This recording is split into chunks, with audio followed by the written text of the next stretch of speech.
Hello SLST aspirants, কেমন আছো সবাই? ফিজিক্যাল সায়েন্সের এই 30 ডে 30 মকসে তোমাদের প্রত্যেককে স্বাগত জানাই। আজকে আমাদের মক নাম্বার 5। যারা যারা মকটা দিয়েছো তারা এসে সলিউশন ভিডিওটা দেখো, কতগুলো ঠিক করেছো কতগুলো ভুল করেছো, কোথায় কি প্রবলেম আছে সমস্তটা নিয়ে আলোচনা করা হবে। চলো সলিউশন ভিডিওটা শুরু করি। প্রথম যে প্রশ্নটা ছিল সেটা ছিল নিচের কোন তথ্যটি সঠিক নয়। কোনো বস্তুর কণার বেগ ও ত্বরণের অভিমুখ বিপরীত হতে পারে,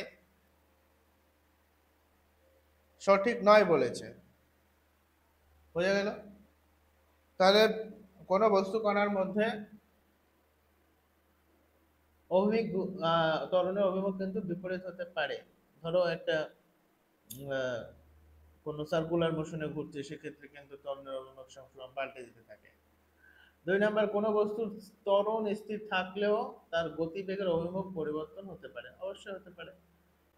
কোনো বস্তুর বেগ যদি শূন্য হয় ওর ত্বরণ সর্বদা শূন্য হবে, এইটা কিন্তু তথ্যটা কিন্তু সঠিক নয়।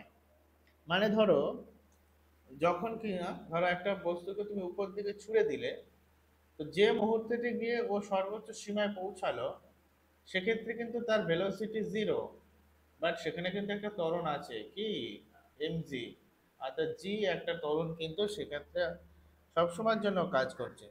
তাহলে এই ততটা কিন্তু সঠিক নয়। পরের অপশনটা কি বলেছে, সুষম দ্রুতিতে গতিশীল কোনো বস্তুর বেগ সুষম নাও হতে পারে, নাও হতে পারে। যদি ডাইরেকশন চেঞ্জ হতে থাকে তাহলে সেক্ষেত্রে বেগের পরিবর্তন হতে থাকবে, অর্থাৎ সুষম বেগ নাও হতে পারে, এটাও ঠিক। তাহলে এর মধ্যে কোন অপশনটা, এর মধ্যে সি অপশনটা কিন্তু সঠিক নয়। তাহলে এই অ্যান্সার কি হবে? অ্যান্সার হবে অপশন নাম্বার সি। এরপরে পরের প্রশ্নটা দেখো। পরের প্রশ্নটা বলেছে A vector is equal to X square Z I minus two Y Q Z square J plus X Y square Z K cap হলে এত বিন্দুতে এর ডাইভারজেন্স এর মান কত? তাহলে আমরা ভেক্টর চ্যাপ্টারে ডাইভারজেন্স কি করে বের করে জানি। তাহলে ডাইভারজেন্স মানে হচ্ছে dot product of gradient, that is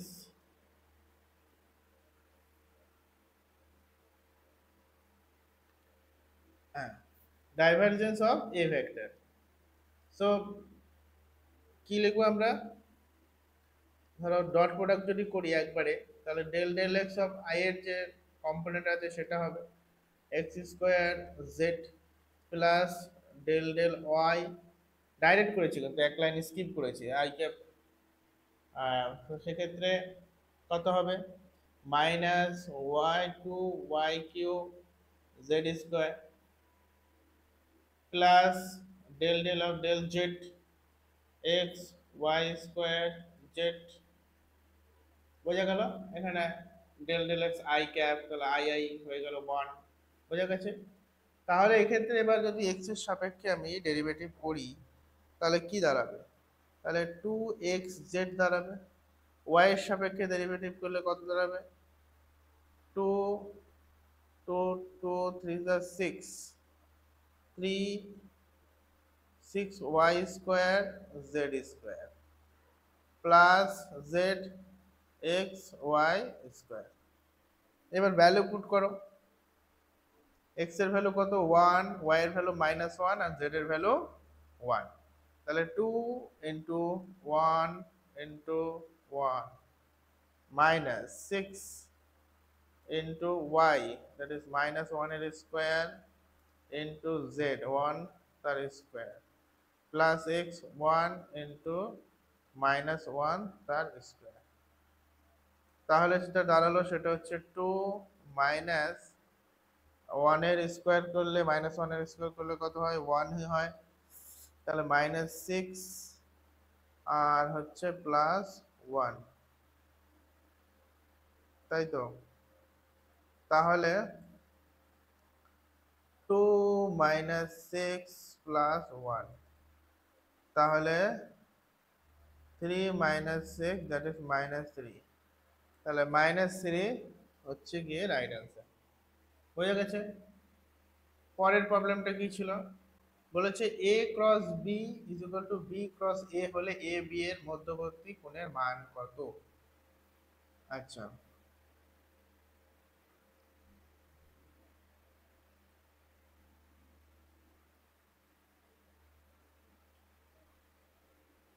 তাহলে দেখো কি হবে। প্রথমে A cross B is equal to B cross A হলে,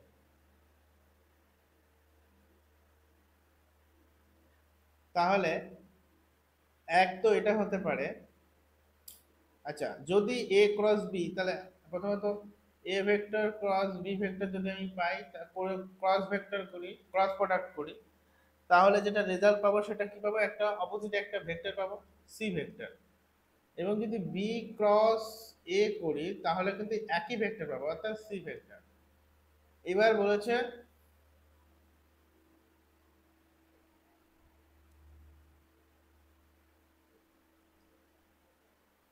তাহলে এই দুটো ভেক্টর যদি সমান হয়, যদি A cross B equal to B cross A হয়,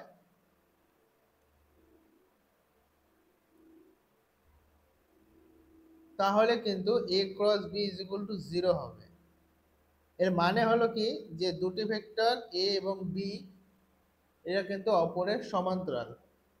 যদি সমান্তরাল হয় তাহলে মধ্যবর্তী কোণ জিরো হতে পারে, আবার যদি এদের ডাইরেকশন অপোজিট থাকে তাহলে কিন্তু 180 ডিগ্রি হতে পারে। তাহলে এ ক্রস বি ভেক্টর যদি বি ক্রস এ হয়, তাহলে এ আর বি ভেক্টরের মধ্যবর্তী কোণের মান কিন্তু জিরো অথবা পাই হতে পারে। বোঝা গেল? তাহলে এক্ষেত্রে জিরো তো অপশনে নেই, কিন্তু পাই আছে অপশনে। মানে ধরো এই একটা ভেক্টর আর বি ভেক্টর, বি ভেক্টর এইটা, এইটা হলে পরে তাহলে পাই। তাহলে এই ক্ষেত্রে কিন্তু এ ও বি এর মধ্যবর্তী, তাহলে এইটা কিন্তু মনে রাখবে, এটা একটা ফর্মুলা টাইপের। যদি A cross B is equal to যদি বি ক্রস এ হয়, তাহলে হচ্ছে A cross B is equal to হয় জিরো। নেক্সট বলেছে একটি বাইসাইকেল যখন প্যাডেল করে চালানো হয় তখন ঘর্ষণ বল ক্রিয়া করে সামনের চাকার পিছনের দিকে এবং পিছনের চাকার সামনের দিকে। আর সামনের চাকার, হ্যাঁ। এবার দেখো এটা একটা সাইকেলের দুটো চাকা, এইটাতে কোনো আমরা ফোর্স অ্যাপ্লাই করি না, এইটাতে আমরা ফোর্স অ্যাপ্লাই করি। কিভাবে? না, পিছনের দিকে আমরা বল প্রয়োগ করি, তাহলে তার ফ্রিকশনটা কোন দিকে হবে? ফ্রিকশনটা তাহলে সামনের দিকে হবে। বোঝা গেল? এবং সামনের চাকাটা কিন্তু কোনো আমরা বল, ওটা ফ্রিলি চলতে থাকে, তাহলে ফ্রিলি সামনের দিকে এগোচ্ছে, মানে ফ্রিকশনটা কোন দিকে হচ্ছে? পিছন দিকে। বোঝা গেল? তাহলে সামনের চাকার পিছনের দিকে এবং পিছনের চাকার সামনের দিকে হচ্ছে ফ্রিকশন, তাহলে এটা ফ্রিকশন হচ্ছে এদিকে, আর এটার ফ্রিকশন হচ্ছে এদিকে। এইদিকে হচ্ছে ফোর্স, যার তাহলে ভেলোসিটি, এদিকে হচ্ছে,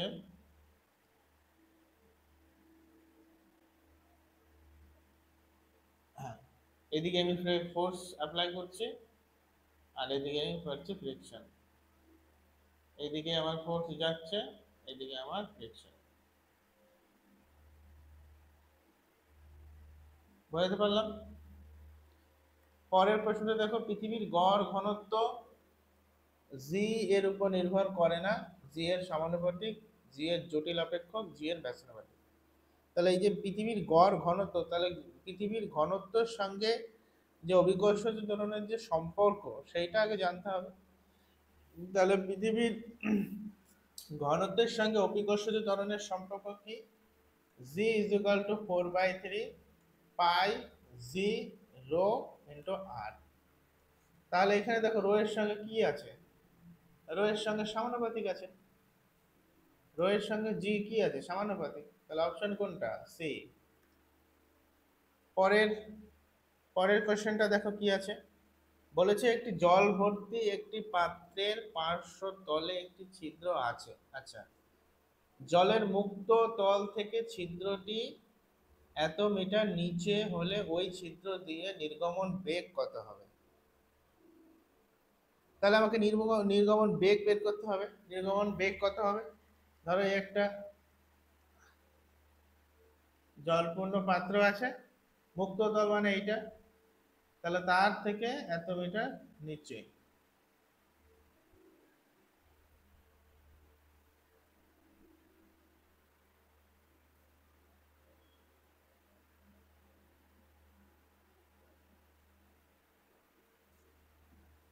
তাহলে মুক্ত তল থেকে এই এইচ এর মান কত হবে? ধরো এখানে একটা ছিদ্র আছে, এর মান হচ্ছে 2.5 মিটার। তাহলে এক্ষেত্রে নির্গমনের বেগের ফর্মুলা কি? √2gh। তাহলে এখানে নির্গমন বেগ কত? ভি। আর জি তো হচ্ছে আমরা জানি অভিকর্ষজ ত্বরণ, আর এইচ হচ্ছে জলের মুক্ত তল থেকে ছিদ্রের গভীরতা। বোঝা গেছে? তাহলে ডাইরেক্ট ভ্যালু পুট করো। তাহলে ভি সমান সমান √2 ইন্টু 9.8 বা প্রায় 10 ধরো, আর এখানে হচ্ছে 2.5। আগে এইটা ক্যালকুলেট করে দেখি কত হয়। তাহলে 2.5 ইন্টু, তাহলে 5 ইন্টু 9.8, 5×9 = 45, হচ্ছে 5×8 = 40, তাহলে 49। তাহলে √49, that is 7 metre second inverse. তাহলে কিন্তু অপশন নাম্বার সি হবে ওই চিত্র নির্গমন বেগ। তাহলে নির্গমন বেগের ফর্মুলাটা মনে রাখো। নির্গমন বেগ, এইরকম যদি কোনো প্রবলেম আসে অবশ্যই করার জন্য এই ফর্মুলাটা মনে রাখো। পরের প্রশ্ন দেখো কি ছিল, বলেছে একটি ধাতব তারের দৈর্ঘ্য এল, বেশ, প্রস্থচ্ছেদ এ, ঠিক আছে, উপাদানের ইয়ং গুণাঙ্ক ওয়াই হলে ওই তারের বল ধ্রুবক কত হবে? তাহলে একটি তারের বল ধ্রুবকের মান কি হয়, আর বল ধ্রুবকটা কি? তাহলে এই একটি বল ধ্রুবক, ধরো আমি বল ধ্রুবক কি, ধরো কোন একটা তার যে দৈর্ঘ্যটা আছে সেই দৈর্ঘ্যটা যদি আমি একক পরিমাণ বাড়াতে চাই, তাহলে যে ফোর্সটা আমার লাগে সেটা হচ্ছে আমার হুকের সূত্র। সেক্ষেত্রে আমরা হুকের সূত্র থেকে পাই F = কে ডেল এল। তাহলে এই কেটাই হচ্ছে আমার বল ধ্রুবক। বোঝা গেছে? এবার এই বল ধ্রুবক, আচ্ছা, এটা হচ্ছে আমার বল ধ্রুবক, কে জানবো। আচ্ছা, আর একটা দিয়েছে উপাদানের ইয়ং গুণাঙ্ক। ইয়ং গুণাঙ্ক কি? তার মানে এখানে এই ফোর্সটা আমার চাই। আর দিয়েছে ইয়ং গুণাঙ্ক। ইয়ং গুণাঙ্ক ওয়াই সমান সমান কি? পীড়ন বাই বিকৃতি।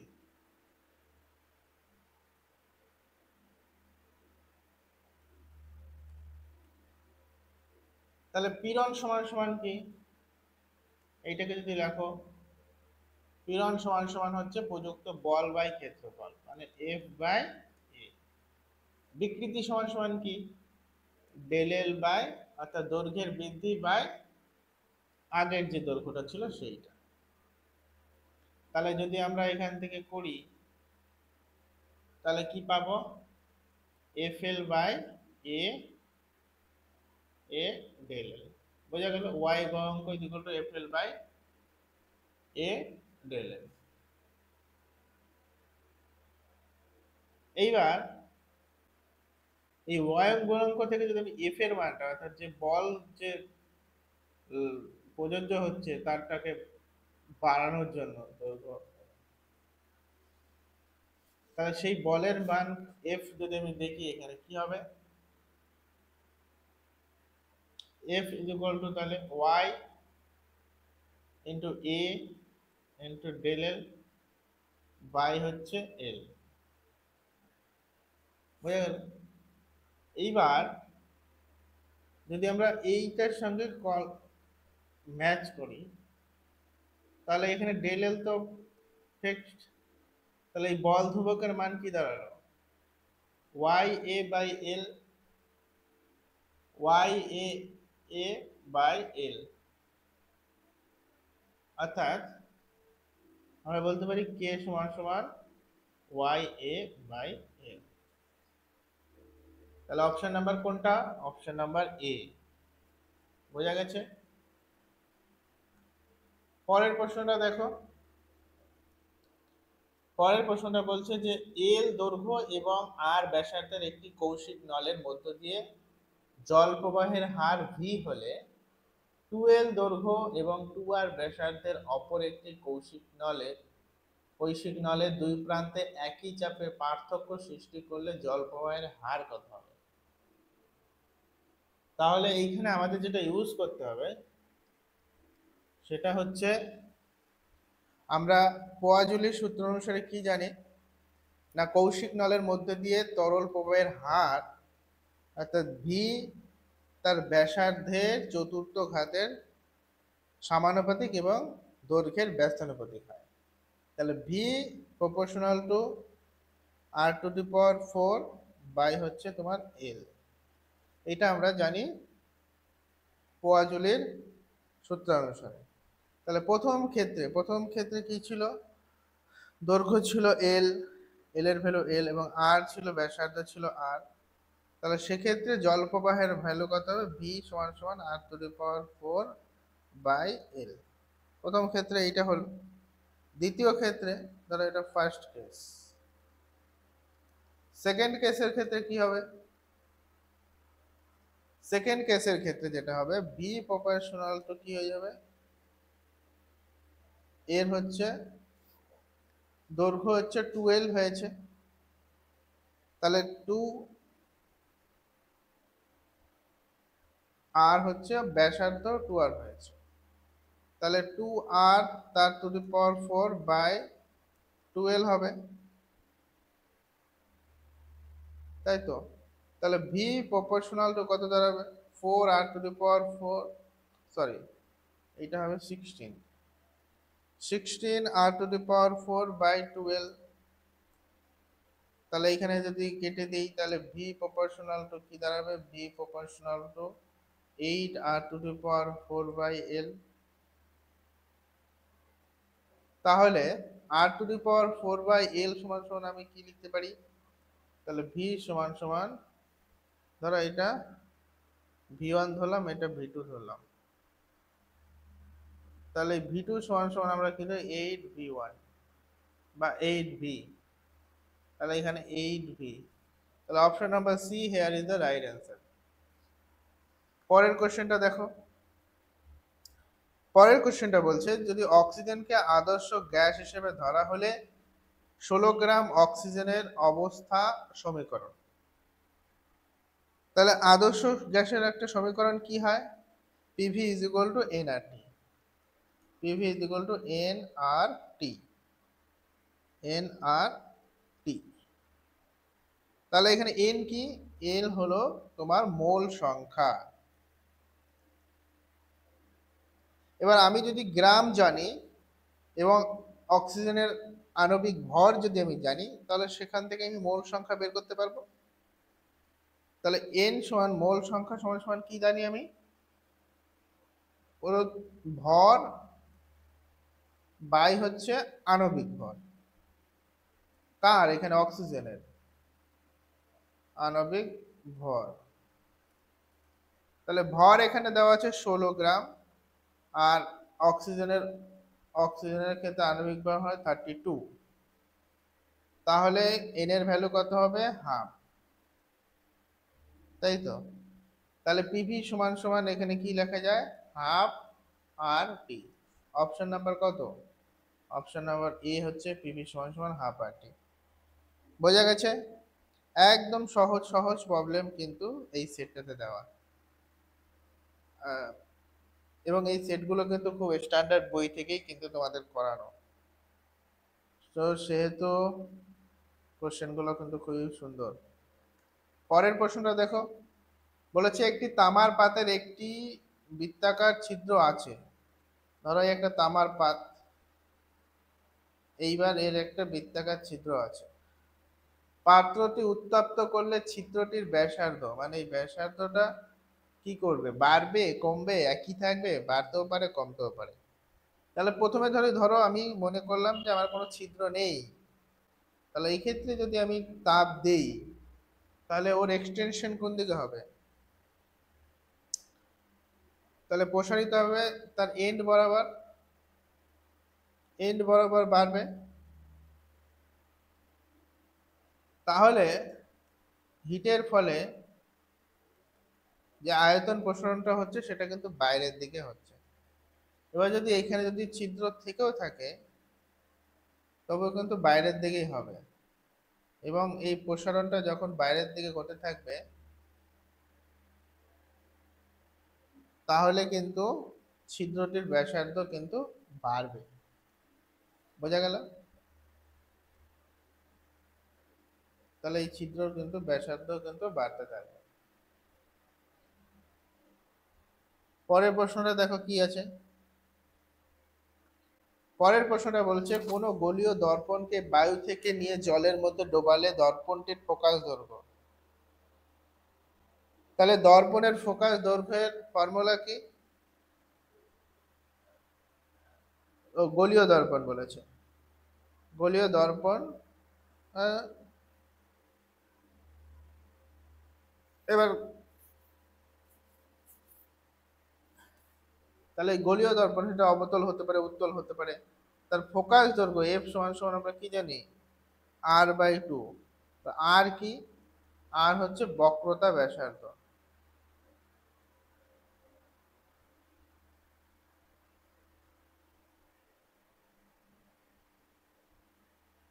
তাহলে এই সমীকরণ থেকে আমরা স্পষ্ট কি দেখতে পাচ্ছি, যে ফোকাস দূরত্ব কিন্তু কোনো মাধ্যমের উপর ডিপেন্ডেন্ট নয়।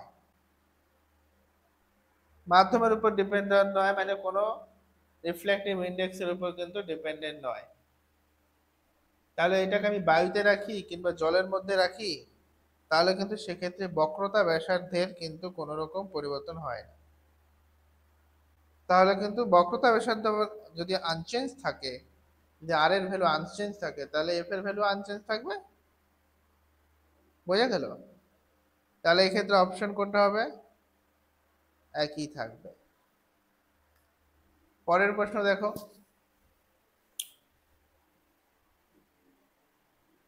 পরের প্রশ্ন বলছে একটি আলোক রশ্মি এক মাধ্যম থেকে অন্য মাধ্যমে প্রবেশ করার ফলে আলোর বেগ দ্বিগুণ হলে ওই মাধ্যমের সংকট বেগ কত হবে। তাহলে ওই দুই মাধ্যমের সংকট বেগ, অর্থাৎ সংকট, তাহলে সংকট বেগের ফর্মুলা জানতে হবে। সংকট বেগ কাকে বলে?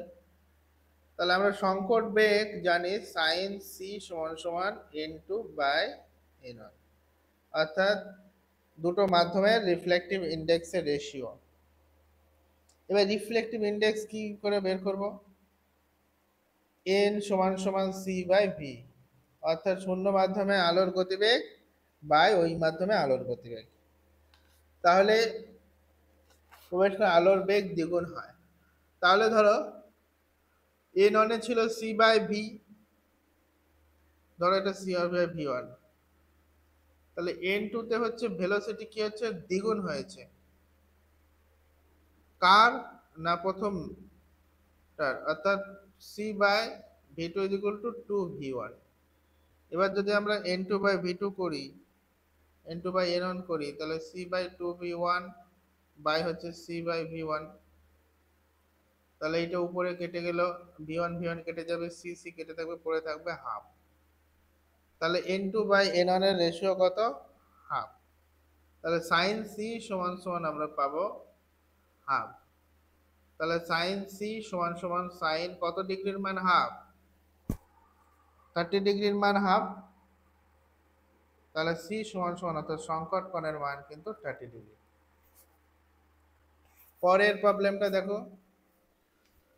বলেছে একটি কণার সরল দৈর্ঘ্যটির সমীকরণ হচ্ছে x = 4 cos πt এবং sin πt। কণাটির বিস্তার কি হবে? আচ্ছা বেশ, তাহলে সরল দোলকরণ আমরা নর্মাল একটা সরল সরল দোলগতির সমীকরণ আমরা কি জানি? নর্মাল যে কোনো একটা নর্মাল ধরে আমরা সরল দোলগতির সূত্র বের করি, তাহলে আমরা কি জানি? এক্স সমান সমান ধরো এ sine omega t plus x, বা এস কস ওমেগা টি, প্লাস হতে পারে মাইনাস হতে পারে মাইনাস এক্স বা প্লাস এক্স, যাই হোক একটা কিছু হবে। তাহলে এইখানে যেটা দেওয়া আছে দেখো, x is equal two 4 cos পাই টি, মানে ধরো omega t is equal two omega is equal two pi T plus x, কোনো ফেজ নেই, প্লাস সাইন পাই টি, সাইন পাই টি। তাহলে আমরা এইখানে কিন্তু ধরো দুটো দুটো ধরো কি আছে, দুটো ওয়েভের বা দুটো ওয়েভের কিন্তু এখানে সামেশন আছে। তাহলে আমরা যদি দেখি cos পাই টি প্লাস 4 sin পাই টি, তাহলে এদের কোনো ফেজ নেই, তাই ফেজ ইজ ইকুয়াল টু 0। তাহলে এইটা দুটো মিলে একটা কি হয়েছে, সুপার পজিশন হয়েছে, সুপার ইম্পোজড হয়েছে। তো সেক্ষেত্রে সুপার ইম্পোজ করার পরে কিন্তু আর একটা কি হয়েছে, সিগন্যাল তৈরি হয়েছে। সেক্ষেত্রে বিস্তারের যে ফর্মুলা সেটা কি হবে না, এক্ষেত্রে বিস্তার কি হবে না, এর যে ইন্ডিপেন্ডেন্টলি যে ওয়েভগুলো আছে তাদের যে বিস্তার, আমরা কি জানি এ সমান সমান বিস্তার, তাদের বিস্তারের অর্থাৎ a square plus a square, that is 4 square plus 4 square, তাহলে কত দাঁড়াবে 16 প্লাস 16, অর্থাৎ √32। এবং এই 32কে √ওভার করলে কত দাঁড়ায়, 16 দুগুণে 32,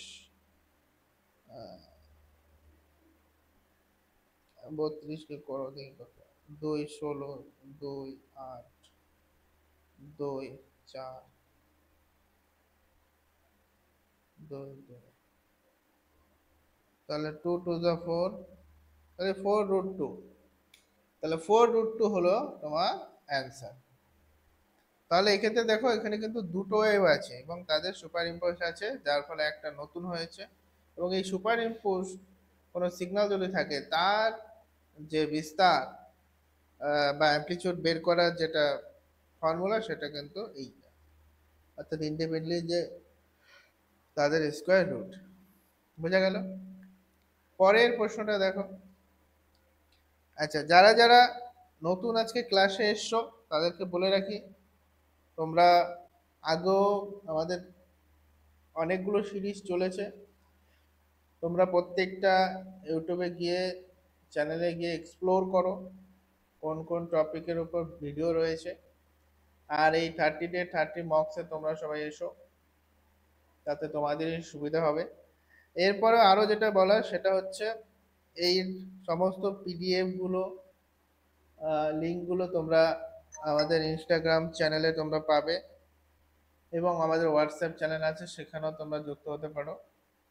ইনস্টাগ্রামে সমস্ত ক্লাসের পিডিএফগুলো ওখানে থাকে, এবং বিভিন্ন নোট আমরা কিন্তু টেলিগ্রাম চ্যানেলে প্রোভাইড করি। এখানে ইউটিউবে তো শেয়ার করার কোনো অপশন নেই, সেহেতু টেলিগ্রাম চ্যানেলে তোমরা যুক্ত হও এবং সেখান থেকে এই সুবিধাগুলো তোমাদের জন্যই করো, তোমরা নাও।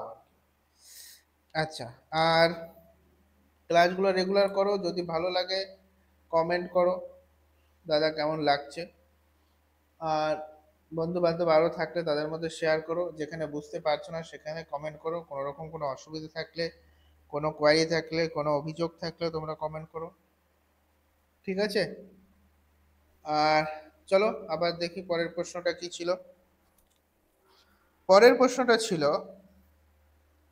যে এক্স অক্ষ বরাবর গতিশীল একটি চলন তরঙ্গের সমীকরণ y is equal to 10⁴ sin 600t minus 2x plus pi/3, যেখানে t সেকেন্ড এবং x মিটার এককে প্রকাশিত, তরঙ্গটির বেগের মান SI এককে কি হবে?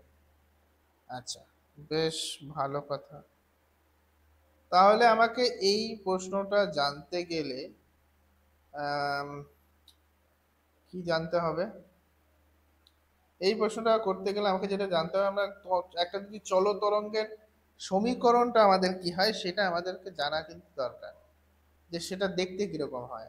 তাহলে সেখান থেকে হয়তো কিছুটা আইডিয়া আসবে। তাহলে এখানে একটা চলো তরঙ্গের সমীকরণ দিয়েছে। তাহলে আমি মনে করি এটা 10⁴ sign 600t minus 2x plus π/3। এবার একটা নর্মালি চলো তরঙ্গের সমীকরণ কি হয়? নর্মালি একটা চলো তরঙ্গের সমীকরণ হয়, ধরো তার একটা অ্যাম্পলিটিউড থাকবে সাইন বা কস, যাই হোক, ওমেগা টি মাইনাস কে এক্স প্লাস ফাইভ। এইটা হচ্ছে একটা চলো তরঙ্গের কি সমীকরণ, যেখানে এ হচ্ছে অ্যাম্পলিটিউড, সাইন তো ওয়েভের নেচার, ওমেগা কি, ওমেগা হচ্ছে অ্যাঙ্গুলার ফ্রিকোয়েন্সি বা কৌণিক কম্পাঙ্ক, টি ইজ ইকুয়াল টু টাইম, কে কি, কে হচ্ছে কতগুলো তরঙ্গ আছে, তরঙ্গের সংখ্যা, সেইটা কিন্তু কে ডিফাইন করে। এক্স কি, এক্স হচ্ছে কোন অ্যাক্সিস বরাবর প্রপাগেট করছে, এখানে এক্স অ্যাক্সিস বরাবর প্রপাগেট করছে তাই 2x আছে, আর প্লাস π3 হচ্ছে ফেজ বা দশা, যাই বলে। তাহলে এখানে বলছে তরঙ্গের বেগ। তাহলে এখান থেকে আমরা যেটা পেতে পারি সেটা আমরা হচ্ছে কৌণিক বেগ পেতে পারি, তাই তো? তাহলে কৌণিক কৌণিক কম্পাঙ্ক যদি আমরা পাই বা অ্যাঙ্গুলার ফ্রিকোয়েন্সি যদি আমরা পাই, সেখান থেকে আমরা কিন্তু ভি বের করতে পারি। তাহলে তরঙ্গের বেগের সঙ্গে এই কৌণিক কম্পাঙ্কের সূত্র হচ্ছে ওমেগা বাই কে। কে হচ্ছে কতগুলো নাম্বার অফ তরঙ্গ আছে। তাহলে ভি সমান সমান ওমেগা বাই কে। এইখানে ওমেগা কত? ওমেগা হচ্ছে 600, কে এর ভ্যালু কত? 2। তাহলে যদি আমরা ডিভাইড করি তাহলে কিন্তু পাবো 300। তাহলে ভি এর ভ্যালু কত হবে? 300 মিটার পার সেকেন্ড। তাহলে এখানে তরঙ্গ বেগ থাকে মিটার পার সেকেন্ড। তাহলে এখানে রাইট অপশন কোনটা হবে? 300, অপশন এ। বোঝা গেছে? পরের প্রশ্নটা দেখো কি বলেছে। বলেছে 5.9 × 10⁵ সেমি তরঙ্গের দৈর্ঘ্যের আলোর সাহায্যে নিউটন রিং পরীক্ষায় দেখা গেল যে দশম অন্ধকার রিং এর ব্যাসার্ধ 0.5 সেমি। ওই পরীক্ষায় ব্যবহৃত লেন্সের বক্রতা ব্যাসার্ধের মান কত? তাহলে নিউটনের যে বলয় পরীক্ষাটা, সেক্ষেত্রে বলয়ের ব্যাসার্ধ নির্ণয়ের যেটা সূত্র ছিল সেটা হচ্ছে Rn = √n ল্যামডা r। বোঝা গেল? তাহলে Rn = এখানে কত নাম্বার বলছে? 10ম অন্ধকার, 10 নাম্বার। তাহলে Rn = 10 এবং তার ব্যাসার্ধ কত? 0.5, তাই তো? 0.5 সেন্টিমিটার। n = তোমার 10। আর ল্যামডা কত? Lambda = 5 × 10⁻⁻5 centimetre. তাহলে এইখান থেকে যদি আমি আর বক্রতা ব্যাসার্ধ আর এর ভ্যালু বের করতে চাই, তাহলে কি করতে হবে? তাহলে এখানে দেওয়া আছে কি Rn = 10,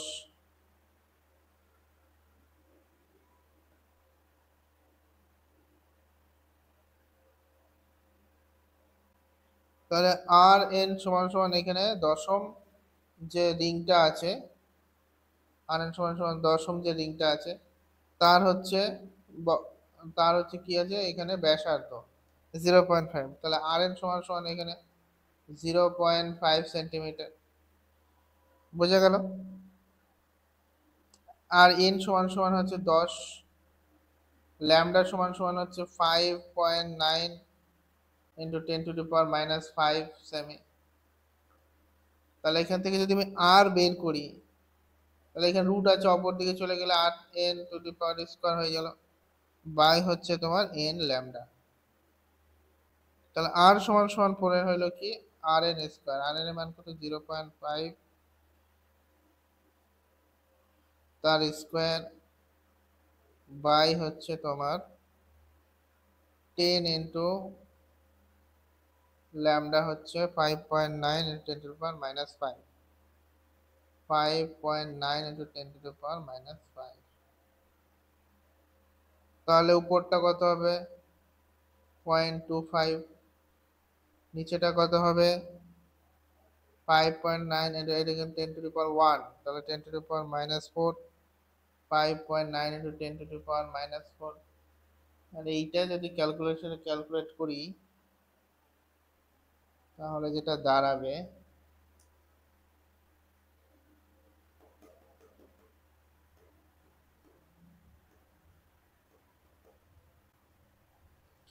এইটা দাঁড়ালো হচ্ছে গিয়ে অ্যাপ্রক্স 4 to 3.7 সেমির কাছাকাছি, এবং এইটাকে যদি সেমি থেকে মিটারে নিয়ে যাই তাহলে অ্যাপ্রক্স ওই আর সমান সমান 4.237। তাহলে এটা অ্যাপ্রক্স কার সঙ্গে মিলছে, অপশন নাম্বার ডি এর সঙ্গে মিলছে। বোঝা গেল? নেক্সট পরের প্রবলেমটা দেখো, বলেছে দুটি আনুভূমিক সমান্তরাল পাঠের মধ্যবর্তী স্থানে খাড়া নিম্নমুখী তড়িৎ ক্ষেত্র সৃষ্টি করা হলো এবং এই পাঠ দুটির মাঝখানের আধান মাইনাস ই এবং এম ভরের একটি ইলেকট্রন রাখলে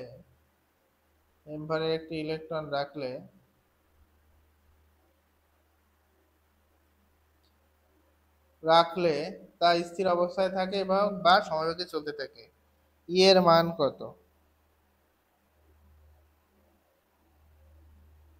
তাহলে যখন ইলেকট্রনটি স্থির থাকে বা সমবেগে থাকে তখন তার উপর কি মোট ক্রিয়াশীল বল কি হয়, শূন্য হয়। তাহলে এখানে মোটামুটি ধরো ইলেকট্রিক ফিল্ড একটা সৃষ্টি করা হয়েছে, তাহলে ইলেকট্রিক ফিল্ডের মান কত, তাহলে এইখানে ইলেকট্রনটার উপরে মোটামুটি কটা বল কাজ করবে, একটা হচ্ছে খাড়া নিম্নমুখী নিচের দিকে, তাহলে এমজি একটা কাজ করবে, এবং তড়িৎ ক্ষেত্র নিম্নমুখী হয় ইলেকট্রনের আধানটা কি হবে, ইলেকট্রনের আধান তো ঋণাত্মক আমরা জানি, তাহলে এই বলটি কিন্তু অপোজিট দিকে অর্থাৎ উপর দিকে কিন্তু কাজ করবে। বোঝা গেল? তাহলে এই যে ইলেকট্রিক ফিল্ডের জন্য যেটা বলটা সেটা কিন্তু উপর দিকে কাজ করবে, এবং যেটা অভিকর্ষজ ত্বরণের জন্য বল সেটা কিন্তু নিচের দিকে কাজ করবে। তাহলে এবার যদি আমি ভারসাম্য বজায় রাখতে চাই তাহলে ধরো যেটা হচ্ছে অভিকর্ষজ ত্বরণ সেটা হলো এফ জি ধরলাম, এবং এর ইলেকট্রিক ফিল্ডের জন্য এফ ই ধরলাম। তাহলে এফ জি সমান সমান এম জি, আর এইটা সমান সমান হচ্ছে ই ইন্টু ই, অর্থাৎ ইলেকট্রনের আধান আর তড়িৎ ক্ষেত্রের মান। তাহলে এক্ষেত্রে তড়িৎ ক্ষেত্রের মান সমান সমান আমরা হচ্ছে এম জি বাই ই লিখতে পারি। তাহলে এম জি বাই ই, তাহলে তড়িৎ ক্ষেত্রের মান কত হবে এম জি বাই ই।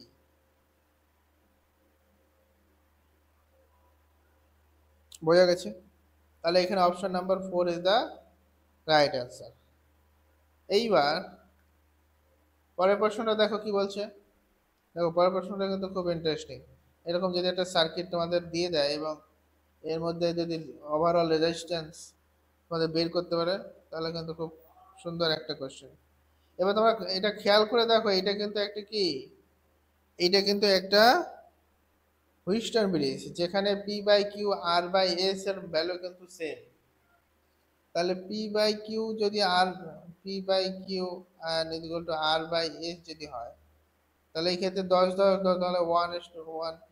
তাহলে পি কিউ আর এর যদি সেম থাকে তাহলে এইখানে যদি একটা রেজিস্টারের বদলে আমি যদি একটা গ্যালভানোমিটার লাগাতাম তাহলে রিডিং কি দিত, জিরো দিত। তাহলে রিডিং জিরো দেওয়া মানে হচ্ছে এটার মধ্যে দিয়ে কোনো কারেন্ট ফ্লোই করছে না। তাহলে এই রেজিস্টারকে তাহলে আমরা নেগলেক্ট করতে পারি। তাহলে আমরা এই রেজিস্টারটাকে করলাম নেগলেক্ট। যেহেতু এটা অনুষ্ঠান ব্রিজ এবং এটা কিন্তু যেহেতু ভারসাম্যে আছে তাই আমরা নেগলেক্ট করতে পারলাম, যদি না থাকতো তাহলে কিন্তু পারতাম না। তাহলে এইবার যেটা ওভারঅল যেটা দাঁড়ালো সেটা হচ্ছে এটা এ, তার এখানে দুটো দেখো পরপর আছে, আর এইটা হচ্ছে বি, এইখানে একটা আছে এবং মাঝখান বরাবর একটা আছে। তাহলে এই দুটো হচ্ছে 10 ওহম, এটা হচ্ছে 10 ওহম, এটাও 10 ওহম, এটাও 10 ওহম, আর এটা হচ্ছে 40 ওহম। তাহলে এটা এ, এটা বি, তাহলে এই দুটো সিরিজে আছে। তাহলে এটা ওভারঅল কি হয়ে যাবে, এইটা তখন ওভারঅল হয়ে যাবে একটা 20, এবং এইটাও ওভারঅল আছে 20। তাহলে এটা হয়ে গেল 20, এইটা হয়ে গেল 20, আর নিচেরটা হয়ে গেল 40। এবার এরা পরস্পরের সঙ্গে কিসে আছে, প্যারালালে আছে। এবার চাইলে তোমরা দুটো দুটো করেও করতে পারো, কিংবা একবারে তিনটেও করতে পারো। তাহলে তাহলে আমার যেটা, তাহলে আর এফেক্টিভ বা রেজাল্টেন্ট কি হবে, 1/20 প্লাস 1/20 প্লাস 1/40। এলসিএম করো, 40, 2 plus 2 plus 1, that is 5/40, that is 1/8। তাহলে আর রেজাল্টেন্ট কত হবে, আর এখানে ধরো, এখানে তো যেহেতু এ বির মাঝখানে আছে, আমি ধরলাম আর এ বি। তাহলে আর এ বি সমান সমান কত দাঁড়াবে, 8। বোঝা গেল? খুব সুন্দর একটা সার্কিট ছিল। নেক্সট বলেছে এত চিত্রে বর্তনীতে প্রবাহ মাত্রা আই এর ভ্যালু কত। তাহলে সিম্পল এটাতে কি করব, একটা কেভিএল লাগাবো। মনে করলাম এটা আই আছে, তাহলে আই যদি থাকে তাহলে আই এর ভ্যালু বের করতে হবে। তাহলে V is equal to I R total voltage. তাহলে ধরো এইটাকে আমরা ধরলাম, যেহেতু এটা মাইনাস থেকে প্লাসে যাচ্ছে, ধরো এখানে যাচ্ছে, তাহলে -2 volt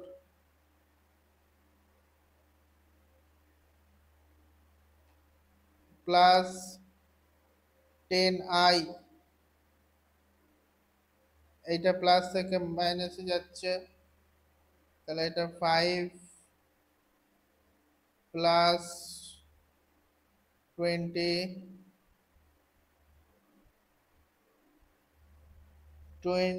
into I equal to 0। তাহলে কত হবে, এটা হবে 30i R plus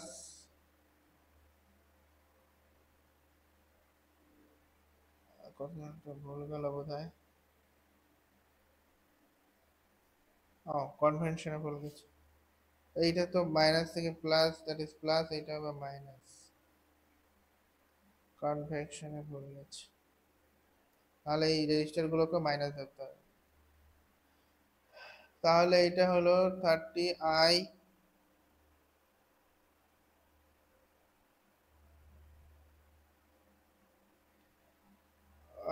minus 33 is equal to 0। I is equal to 3, এটা এই পাশে চলে গেল, প্লাস হলো বাই 30। তাহলে এটা যদি কাটি তাহলে হচ্ছে 0.10, মানে 10, আর এটাকে 1/10 করলে হচ্ছে 0.1। তাহলে 0.1 অ্যাম্পিয়ার কিন্তু এখানে অ্যান্সার। বোঝা গেল? পরের প্রশ্নটা দেখো, বলেছে এত 1000 ডিগ্রি সেলসিয়াস উষ্ণতায় একটি তারের রোধ 0 ডিগ্রি উষ্ণতায় ওই তারের রোধের 4 গুণ হলে তারের তারের রোধের উষ্ণতা গুণাঙ্কের মান কত। তাহলে রোধের যদি উষ্ণতা বৃদ্ধির যে সূত্র সেটা কি, RT is equal to R0 1 plus alpha T.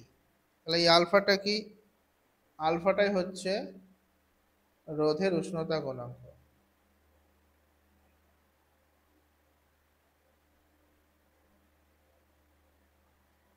তাহলে এখান থেকে যদি আমি আলফার ভ্যালু বের করেই, তাহলেই কিন্তু আমার রোধের উষ্ণতা গুণাঙ্ক বেরিয়ে যাবে। তাহলে আর টি কত? আচ্ছা, টি তাপমাত্রায় রোধ, তাহলে টি তাপমাত্রায় রোধ ধরো আমরা এখানে কত 1000°C আছে, আর তারের রোধ 0। আচ্ছা, তাহলে এখানে টি কোনটা? এখানে টি হচ্ছে টেম্পারেচারের ডিফারেন্স। তাহলে এখানে 1000 থেকে 0, তাহলে 1000 - 0, দ্যাট ইজ এটাও কিন্তু, ও 1000 নয়, হ্যাঁ 1000ই তো, 1000°C ডেল্টি। তাহলে এখান থেকে যদি আমরা ভ্যালু পুট করি, তাহলে রোধের কি হবে? 4 গুণ হবে।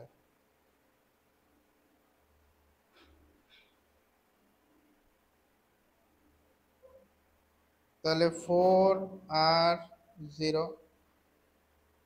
আর জিরোর ভ্যালু কত?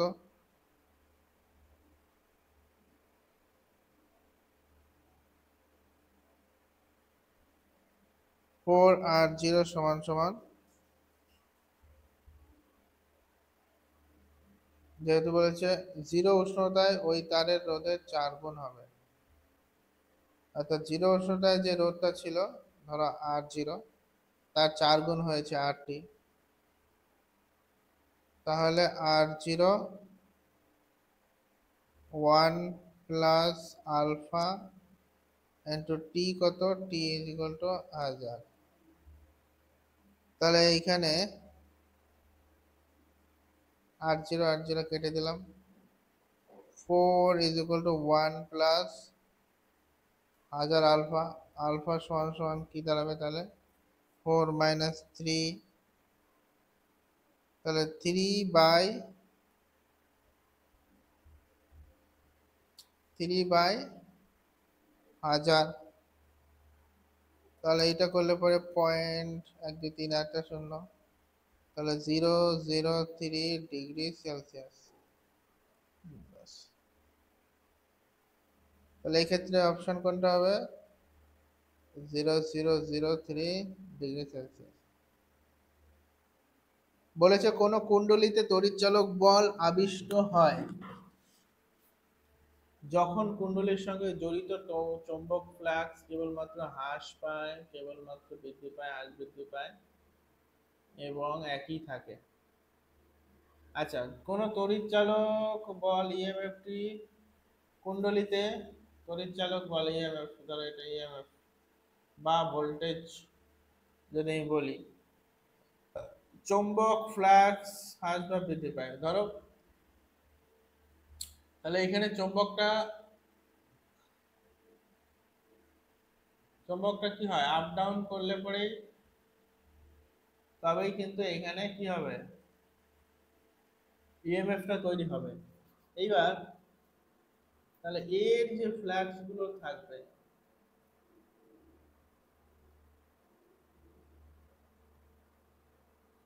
তাহলে এইটা যখন এন্টার করবে তখন ফ্লাক্স গুলো বেশি পরিমাণে কাটবে এবং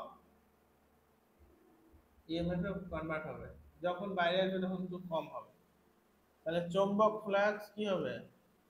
হ্রাস, মানে কমতেও পারে, আবার কমবে এবং বৃদ্ধি পাবে, কমবে এবং বৃদ্ধি পাবে, কমবে এবং বৃদ্ধি পাবে। তার ফলে কি হবে? নাকি এসি কারেন্ট তৈরি হবে। বোঝা গেল? পরের কোশ্চেনটা দেখো, 21 নম্বর কি বলেছে? বলেছে একটি বৃত্তাকার কুণ্ডলীর ব্যাসার্ধ 10 সেমি, পাক সংখ্যা 100, কুণ্ডলীর তাপ প্রবাহ মাত্রা, তড়িৎ প্রবাহ মাত্রা 1 অ্যাম্পিয়ার হলে চৌম্বক ভ্রামকের মান কত? তাহলে চৌম্বক ভ্রামকের মান, তাহলে চৌম্বক ভ্রামকের ফর্মুলা জানতে হবে। তাহলে চৌম্বক ভ্রামকের মান, চৌম্বক ভ্রামক বা এম ইজ ইকুয়াল টু হচ্ছে এন আই এ। এনটা কি? এন হচ্ছে পাক সংখ্যা, লিখে রাখো। আই কি? কুণ্ডলীর কুণ্ডলীর তড়িৎ প্রবাহ মাত্রা,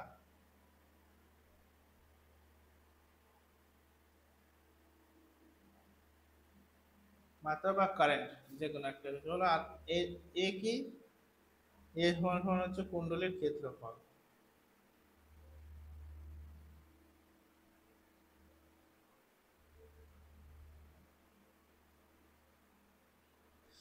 তাহলে এবার ডাইরেক্ট ফর্মুলা বসাও আর চৌম্বক ভ্রামকের মান পাও।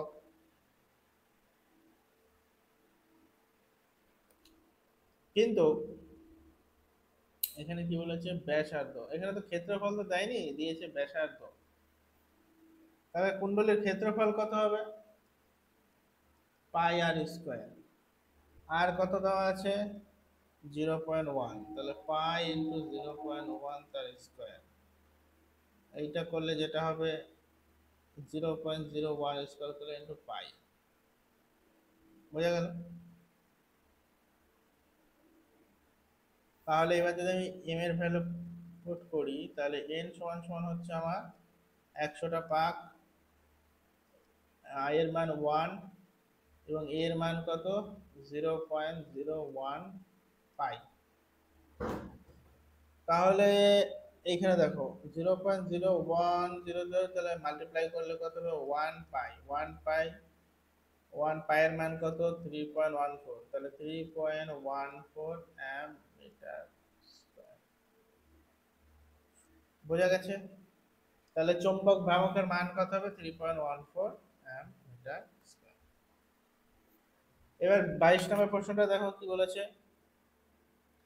বলেছে পৃথিবীর চৌম্বক ক্ষেত্রের আনুভূমিক উপাংশ শূন্য হয় কখন?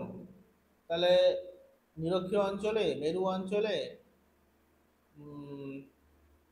45 ডিগ্রি অক্ষাংশে, 30 ডিগ্রি অক্ষাংশে। ধরো এটা পৃথিবী, চৌম্বক ক্ষেত্রে আনুভূমিক উপাংশ, ম্যাগনেটিক ফ্লাক্স গুলো এইভাবে এইভাবে বেরিয়ে যায়, এইভাবে এইভাবে বেরিয়ে আসছে।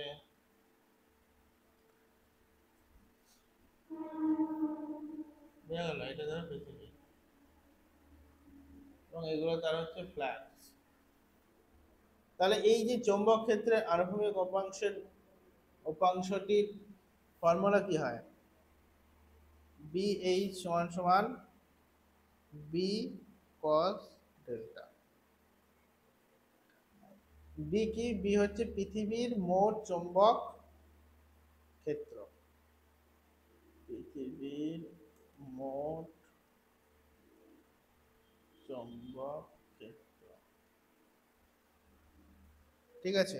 আর ডেল্টা কি, ডেল্টা হচ্ছে অ্যাঙ্গেল অফ ডিপ বা নতিকোণ।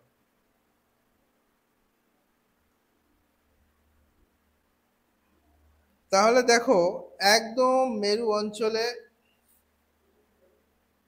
একদম মেরু অঞ্চলে কিন্তু এই লম্বাগুলো কিন্তু জাস্ট উঠছে।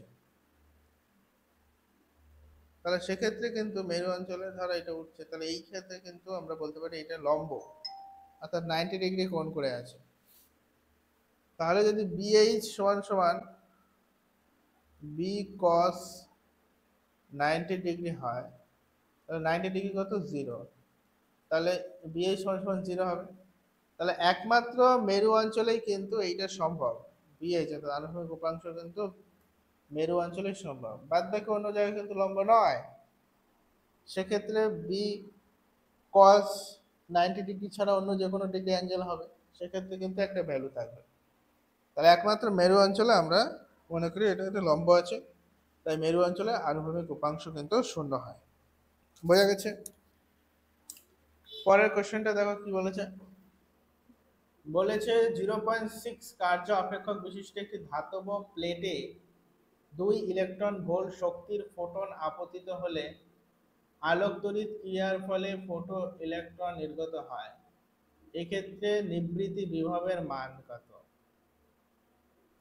তাহলে আমাকে প্রথমে জানতে হবে যে নিবৃত্তি বিভব কাকে বলে এবং নিবৃত্তি বিভবের ফর্মুলা কি। তাহলে নিবৃত্তি বিভব কাকে বলবো না, নিবৃত্তি বিভব হলো সেই বিভব যা ইলেকট্রনের সর্বোচ্চ গতিশক্তির কি হয় সমান হয়। অর্থাৎ ইভিএস অর্থাৎ নির্ণীত বিভবের মান ই কে ম্যাক্স অর্থাৎ ইলেকট্রনের সর্বোচ্চ গতিশক্তি। সো এখানে ভিএস যদি বের করি আমি ই কে ম্যাক্স বাই হচ্ছে ই, বাই যদি আমি ই করি তাহলে কিন্তু আমাকে বেরোবে নিবৃত্তি বিভবের মান। এইবার এটা ইলেকট্রনের সর্বোচ্চ গতিশক্তি কত হতে পারে সেইটা আমাকে দেবে। অর্থাৎ ই কে ম্যাক্স সমান সমান আমাকে দেয় নিউটনের গতিশক্তি, সরি নিউটন বলছি, আইনস্টাইনের ফটো এফেক্টিভ আচ্ছা আলোক তড়িৎ সমীকরণ। সেখানে বলে ই কে ম্যাক্স এইটা সর্বোচ্চ হতে পারে ই মাইনাস ডাব্লিউ জিরো। অর্থাৎ আপতিত যে ফোটনটা, ফোটনের ইলেকট্রনিক এনার্জি কত, ফোটনের শক্তি কত,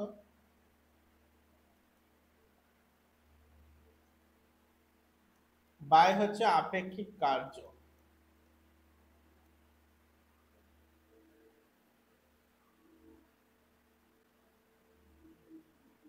তাহলে দেখো এখানে দুটো ডেটাই দেওয়া আছে, আপেক্ষিক কার্য সমান সমান 0.6 ইলেকট্রন ভোল্ট আর ফোটনের শক্তি হচ্ছে 2 electron volt minus 0.6 electron volt.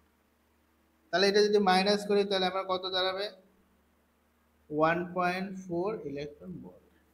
তাহলে ই ম্যাক্স এর ভ্যালু পেয়ে গেছি 1.4 ইভি অ্যান্ড যদি এখানে ইভি তাহলে আর আর হচ্ছে ইলেকট্রনিক্স এর মান তো আমি জানি 1.6 × -19 কুলম। বাট এখানে দেখো ই এ যে ম্যাক্স ইকুয়াল টু 1.4 ইভি আছে বাই ই, যদি ইলেকট্রন কে মাল্টিপ্লাই করে দিয়ে ডিভাইড করে কাটতাম সে একই ব্যাপার হবে, তো ই কেটে দিলাম তাহলে হচ্ছে 1.4 ভোল্ট। তাহলে নিবৃত্ত বিভবের মান হচ্ছে 1.4 ভোল্ট। বোঝা গেছে?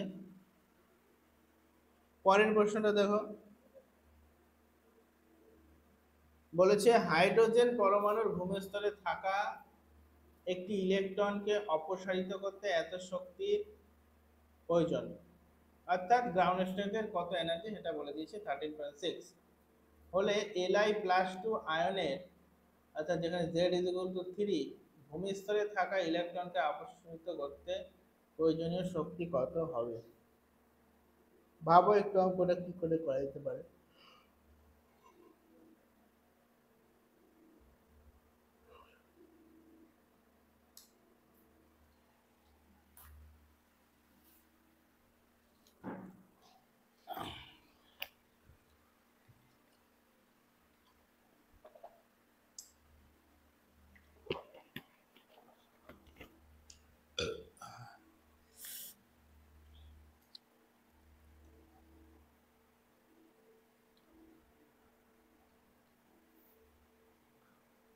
কাজে এই যে ইলেকট্রনকে অপসারণ করা হয় সেটাকে আমরা কি বলি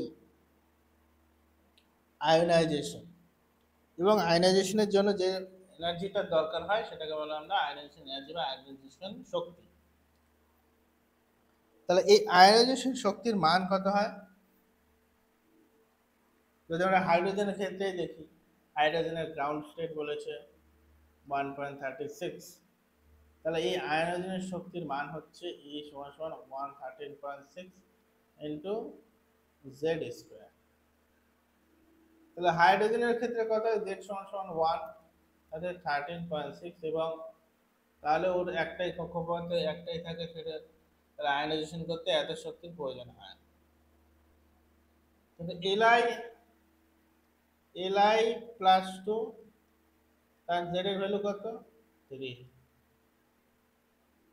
তাহলে সেক্ষেত্রে কত লাগবে, সেক্ষেত্রে প্রয়োজনীয় শক্তি হবে 13.6 ইন্টু 3 তার স্কোয়ার, তাহলে 13.6 ইন্টু 9 সমান সমান 122.4।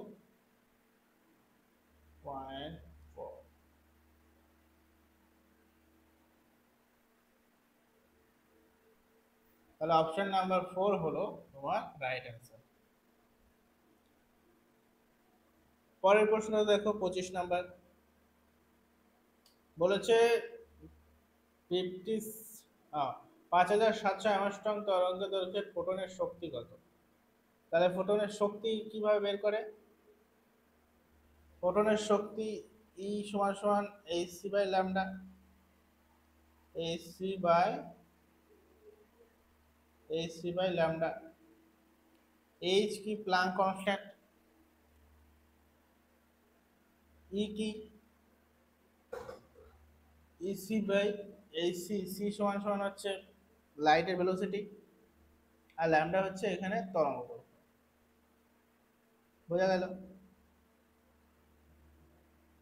তাহলে এইটা আমরা যদি এইচ ইন্টু সি করি তাহলে আমরা পাই 1240, আর ল্যামডার মান এখানে কত আছে 1240 ইন্টু ল্যামডার মান এখানে এম এ দিতে হবে, তার মানে হচ্ছে 5700 অ্যাংস্ট্রম। এটাকে যদি এম এ কনভার্ট করি তাহলে 5700 ইন্টু 10 টু দি পাওয়ার -10,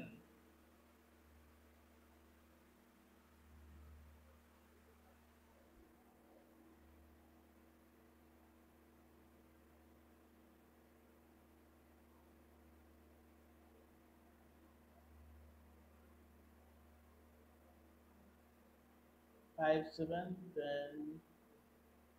এত এসে কি মিটার।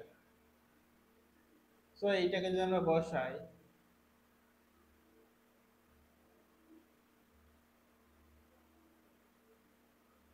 মিলি মাইক্রো ন্যানো,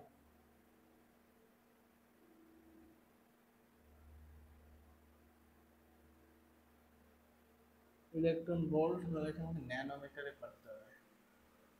তাহলে এইটাকে যদি আমার এত অ্যাংস্ট্রম ছিল এটাকে যদি ন্যানোমিটারে করি তাহলে 570, এটাকে ন্যানোমিটারে করো তাহলে যেটা বেরোবে 1240/570, 5 দুগুণে 10, এই 2.17 ইভির কাছাকাছি কিছু একটা বেরোবে। সেক্ষেত্রে তাহলে এইচসি বাই ল্যামডার মান হচ্ছে তোমার এইটা।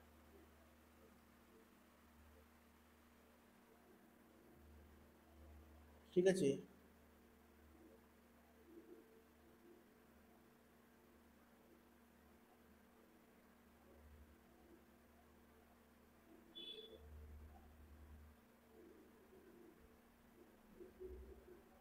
নেক্সট, বা এখানে তোমরা ডাইরেক্ট ক্যালকুলেশনটা বুঝতে অসুবিধা হয়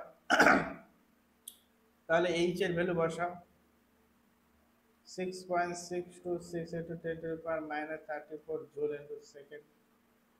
সি এর ভ্যালু বসাও 93 into 10 to the power 8 metre per second.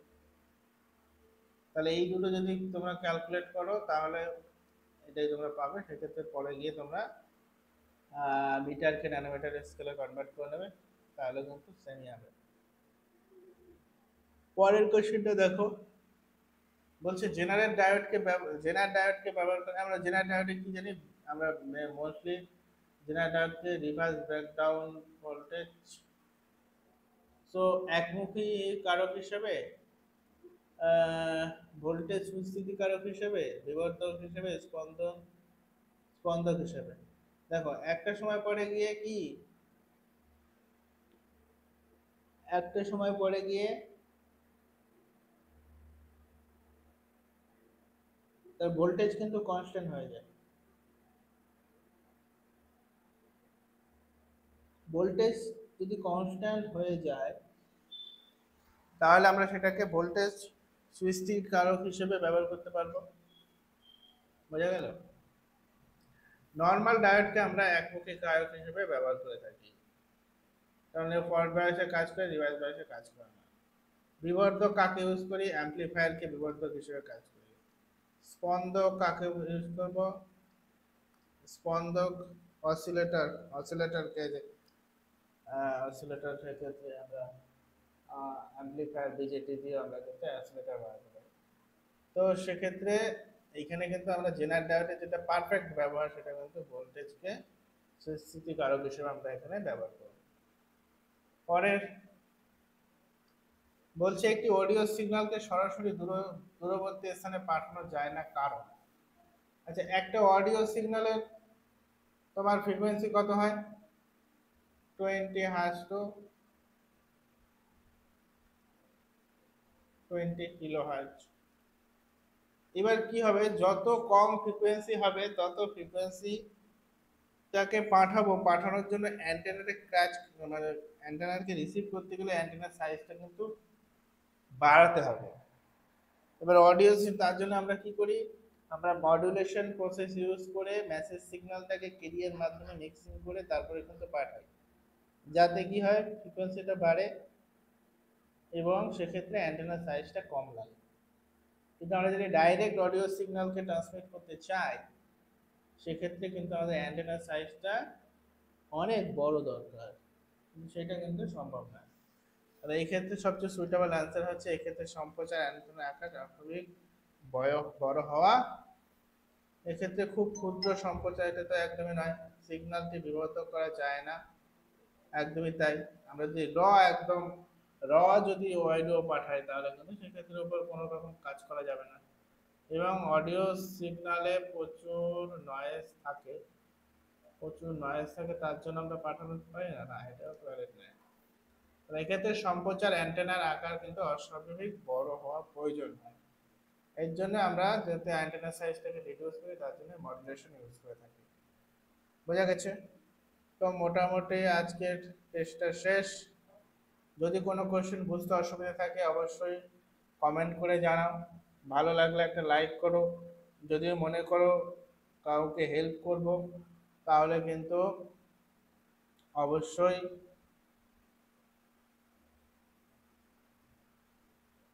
যদি মনে করো যে কাউকে হেল্প করো অবশ্যই শেয়ার করো। শেয়ার করতে কোনো টাকা পয়সা লাগে না, বা একটা লাইক করে দিও যদি ভালো লেগে থাকে। আর সবচেয়ে যেটা ওভারঅল কথা সেটা হচ্ছে তোমাদের প্রিপারেশন কেমন চলছে সেটা অন্তত জানিও। জোর কদমে প্রিপারেশন চালিয়ে যাও, তোমাদের পাশে সবসময় আমরা রয়েছি। আমাদেরকে সাবস্ক্রাইব করে রাখো। তবে আজকের লেকচারটা এখানে শেষ করছি, সলিউশন শেষ। সবাই খুব ভালো থেকো, সবাইকার সফলতা প্রার্থনা করি। এই বলে চলো আজকের লেকচারটা এখানে শেষ করি, টাটা।